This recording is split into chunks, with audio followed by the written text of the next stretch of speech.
Hello students, आपका मेरे channel विकास education point पर स्वागत है। विद्यार्थियों, आज मैं आपको शिक्षा निदेशालय राष्ट्रीय राजधानी क्षेत्र दिल्ली द्वारा दी जाने वाली क्लास 10th के सामाजिक विज्ञान विषय से वर्कशीट या कार्यपत्रक 60 का अध्ययन करेंगे। विद्यार्थियों, यह कार्यपत्रक 6 जनवरी 2021 की है। आइए अध्ययन करते हैं। आज का हमारा टॉपिक है राष्ट्रीय अर्थव्यवस्था की जीवन रेखाएं। तो विद्यार्थियों, आज हम इसके बारे में पढ़ेंगे, समझेंगे और दिए गए प्रश्नों के उत्तर करेंगे या लिखेंगे। विद्यार्थियों, हम अपने प्रतिदिन के जीवन में विभिन्न सामग्रियों एवं सेवाओं का प्रयोग करते हैं। इनमें से कुछ हमारे आसपास उपलब्ध होती हैं, जबकि कुछ अन्य चीजों की आपूर्ति दूसरे स्थानों से लाकर पूरी की जाती है। वस्तुओं और सेवाएं आपूर्ति स्थल तक अपने आप नहीं पहुंच जाती हैं। वस्तुओं एवं सेवाओं की आपूर्ति स्थानों से मांग स्थानों तक ले जाने हेतु परिवहन की आवश्यकता होती है। कुछ व्यक्ति इसको उपलब्ध करवाने में संलग्न हैं। जो व्यक्ति उत्पादन को परिवहन द्वारा उपभोक्ताओं तक पहुंचाते हैं, उन्हें हम व्यापारी कहते हैं, व्यापारी कहा जाता है। अतः एक देश के विकास की गति वस्तुओं तथा सेवाओं के उत्पादन के साथ उनकी एक स्थान से दूसरे स्थान तक वाहन की सुविधा पर भी निर्भर करती है। इसलिए सक्षम परिवहन के साधन तीव्र विकास हेतु पूर्व अपेक्षित हैं। विद्यार्थियों, आइए अब हम परिवहन के साधनों को जान लेते हैं। तो बच्चों, जो है क्या है ना, परिवहन 3 प्रकार से हम कर सकते हैं: स्थल मार्ग से, जल मार्ग से और वायु मार्ग से। तो आइए एक एक करके देखते हैं और समझते हैं इनको।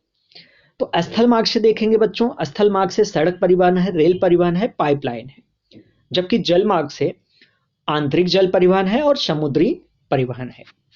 और नेक्स्ट वायु परिवहन है बच्चों। वायु परिवहन 2 प्रकार से है: घरेलू वायु विमान सेवा और अंतरराष्ट्रीय विमान सेवा। तो घरेलू विमान सेवा में 2 प्रकार से है बच्चों: सार्वजनिक प्राधिकरण और निजी विमान सेवा है। ठीक है बच्चों, भारत विश्व में सर्वाधिक सड़क जाल वाले देशों में से एक है। यह सड़क जाल लगभग 54.7 लाख किलोमीटर है। कहां पर बच्चों? यहां पर भारत में। आइए अब हम सड़कों का सक्षमता के आधार पर वर्गीकरण करते हैं। तो बच्चों, सक्षमता के आधार पर जो है सड़कों का वर्गीकरण, पहला है आपका स्वर्णिम चतुर्भुज महाराजमार्ग, दूसरा है नेक्स्ट आपका राष्ट्रीय राजमार्ग, तीसरा आपका हो जाएगा राज्य राजमार्ग, चौथा है जिला मार्ग, पांचवा अन्य सड़कें हैं और छठा जो है आपका सीमांत सड़कें हैं। तो इस प्रकार से बच्चों, यह था आज का हमारा कार्यपत्रक। आइए अब दिए गए प्रश्नों के उत्तर करते हैं। तो पहला प्रश्न है बच्चों, परिवहन के साधनों से आप क्या समझते हैं? तो इसका आंसर हम करते हैं बच्चों, वस्तुओं तथा सेवाओं की आपूर्ति स्थानों से मांग स्थानों तक ले जाने हेतु परिवहन की आवश्यकता होती है। ये 3 प्रकार से होते हैं, अर्थात हम 3 प्रकार से परिवहन कर सकते हैं। एक तो जल मार्ग, स्थल मार्ग से, जल मार्ग से और वायु मार्ग से। तो स्थल मार्ग से सड़क परिवहन है, रेल परिवहन है, पाइपलाइन है। जल मार्ग में आंतरिक जल परिवहन हो गया और समुद्री परिवहन हो गया। समुद्री जल परिवहन कर देना बच्चों इसको। और थर्ड है आपका वायु में जो है घरेलू विमान सेवा, अंतरराष्ट्रीय विमान सेवा। विद्यार्थियों, घरेलू विमान सेवा भी 2 प्रकार की होते हैं और हम जानते हैं इनको कि एक होता है सार्वजनिक प्राधिकरण और एक होता है निजी विमान सेवा।